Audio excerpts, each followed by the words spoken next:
Мы рады видеть лица наших друзей, и мы рады, что типомания в Улан-Удэ – это событие по уровню совершенно не уступающее Московскому фестивалю.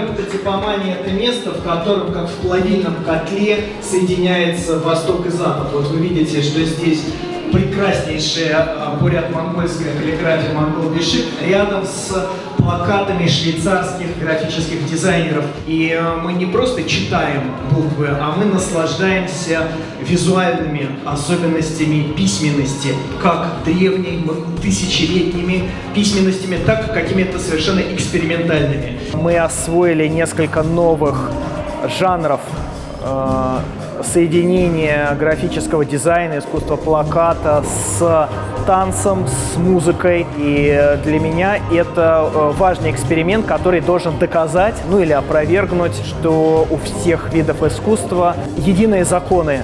Композиция, контраст, симметрия, асимметрия, ритмы.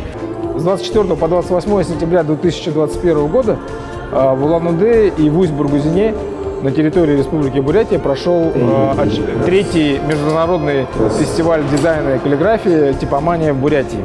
Очень широкая лекционная программа. Внимательный слушатель мог узнать и о самых современных трендах графического дизайна, так и о том, какой должна быть дискуссия вокруг Монгол Бишик и вокруг каллиграфии в Бурятии. В этом году в рамках Года Германии в России у нас появилась возможность пригласить 4 прекрасных немецких спикеров из Германии. Для нас это была невероятная возможность именно так далеко приехать и посмотреть абсолютно на другую часть страны. Мы особо-то не были в России, а еще приехать в Бурятию. Мы команда из различной сферы, но все работающие в дизайне, чтобы поучаствовать в фестивале и как-то обменяться опытом. Фестиваль графического дизайна, я думаю, что он в первую очередь интересен для наших художников, для дизайнеров, для фотографов, для тех, кто связан так или иначе с изобразительным искусством. В целом очень креативные, интересные работы, можно найти вдохновение.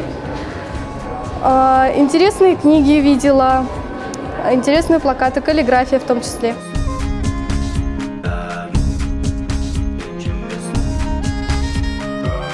Я очень люблю заниматься каллиграфией, и это меня очень сильно вдохновляет, творчески раскрепощает, подпитываюсь, можно сказать, прямо от корней, и мне это дает очень много сил и энергии.